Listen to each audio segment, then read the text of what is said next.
Ruling. बताइए भाई साहब, आपका नाम क्या है? मेरा नाम राजेंद्र है। राजेंद्र जी, मैं आपसे 3 सवाल करना चाहता हूँ एमसीडी को लेके, दिल्ली नगर निगम को लेके, बोलिए जी। कि जो आप कौन सी जोन में ज्वाइन हो? मैं लाजपत नगर जोन में ही हूँ। लाजपत नगर जोन के अंदर पहली जो है हमारी जो है सवाल है आपसे, पहला सवाल वो ये है कहने में कि क्या आपकी कोई पेंशन है? पेंसिल जी 2003 से तो बताई गई थी, लेकिन पक्का मालूम नहीं है इसके बारे में। कंफर्म नहीं है कि देंगे कि नहीं देंगे। नहीं देंगे या देंगे? हाँ, लगी है या नहीं है, कंफर्म नहीं है आपको। कंफर्म नहीं है। लेकिन आपको ये बातें कैसे पता लगी कंफर्मेशन नहीं है? सिस्टम हम पक्के किए गए थे 2010 में। 2003 से मैं पक्का माना गया था, लेकिन उसमें ये कहा था कि 2003 वालों के लिए पेंसिल और नौकरी दोनों ही चीज। लेकिन जो 4 वाले हैं 5 वाले हैं वो बेचारे गरीब क्या करेंगे। 2003 से पहले वालों की पेंशन भी है जी और 2003 के बाद की नहीं है, नहीं है। तो अभी आप बोल रहे हैं कि नौकरी भी है या नहीं है? नौकरी के लिए 2003 वालों तक के लिए बोला गया था, नौकरी और पेंशन। अच्छा, और इसके बाद जो है ना कि आपका मेडिकल क्लेम क्या कहता है? आपको जब कोई दुर्घटना आपके साथ हो जाती है ऑन द स्पॉट, मतलब ड्यूटी पीरियड के टाइम पे आप झाड़ू लगा रहे हो रोड पे और आपके साथ कोई दुर्घटना हो जाती है, कोई गाड़ी वाला आपको मार जाता है, उसके लिए आपका मेडिकल क्लेम की सुविधा? तो ऐसी कोई सुविधा कोई निकली नहीं है ना, हमारे सामने ऐसा हुआ है कि उसको रोगी को जो है कि उसका जो भुगतान करा गया हॉस्पिटल का, कोई ऐसा कुछ नहीं है। तो जो मतलब ऐसी घटना घटती है ड्यूटी के टाइम पे काम करते समय, तो वो बिलिंग आप ही पे करते हो? वो खुद ही पे करनी पड़ती है, और तो और झाड़ू भी जो है हम अपने पैसे की ला करके ही लगाते हैं रोड पे। नहीं, ये तो हमारा ये सवाल अभी नहीं है ना।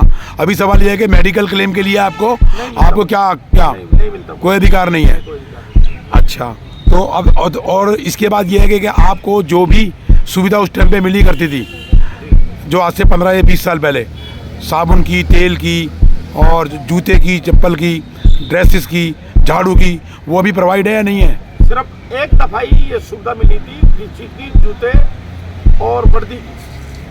उसके अलावा हमने 20 साल के अंदर की नौकरी के अंदर में हमने नहीं देखा कुछ भी। वो भी तब हुई थी जब हमारी एक क्लासें ली गई थी, जो पप्पो की क्लासें ली गई थी। अच्छा, ये क्या कहते हैं, ये सरोजिनी रोड में ली थी ना, काली लोधी रोड। अच्छा, लोधी रोड में हमारे को उस टाइम पर दी गई थी सिर्फ। बाकी हमने 20 साल की नौकरी के अंदर ना तो हमने तेल देखा, ना साबुन देखा, ना वर्दी देखी, ना जूते देखे। अच्छा, इसके अलावा आपको एमसीडी से क्या क्या चीज़ें प्रोवाइड नहीं होती जो ज़रूरत की चीज़ें हैं? अभी तक तो साहब एक भी नहीं हुई। झाड़ू अपनी खरीदते हो? खुद अपनी खरीदते। आपको कोई किट प्रोवाइड होती है? किट देते हैं वो? किट वगैरह कोई नहीं देते। आप झाड़ू लगाते समय कोई किट पहनते हो? नहीं, कोई किट नहीं देते, कोई कुछ नहीं देना, दस्ता नहीं देते, ना जूते देते। अच्छा, अभी आपकी तनख्वाह, अगर हम सरकार से अपील में जाएं कि आपकी सरकार आपको जो है तनख्वाह कम से कम 80 से 90 हज़ार रुपये करे, तो ये गलत होगा सही होगा? नहीं होगा तो सही, लेकिन ये करे तब ना। नहीं, इसका ये सवाल मैंने अपने आप से भी किया है और मैं आपसे भी पूछना चाह रहा हूँ कि 80 से 90 हज़ार तनख्वाह क्यों होनी चाहिए? आप ही देख लीजिए समय किधर जा रहा है, वक्त किधर को जा रहा है, किधर नहीं जा रहा है। वक्त आप को देख लीजिए, बच्चों को पढ़ाना है, लिखाना है, ब्याह है, सगाई है, शादी है। वक्त को देखते हुए या काम को देखते हुए? काम को देखते, काम को अपनी ड्यूटी को जो पूरे 8 घंटे की ड्यूटी देते हैं। अच्छा, अभी देश के प्रधानमंत्री ने स्वच्छ अभियान चलाया हुआ है, जी जी, स्वच्छ भारत अभियान। तो उस स्वच्छ भारत अभियान के अंदर सफाई कर्मचारी की तनख्वाह 45 से 55 हज़ार रुपये की डिमांड रखी गई थी और वो हो भी गई है।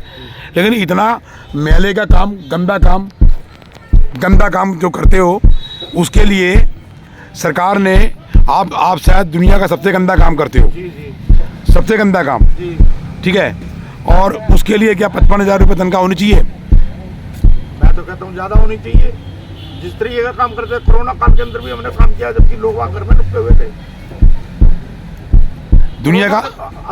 कोरोना से कौन लड़ने वाले हम ही थे। दुनिया का अपना देश साफ किया।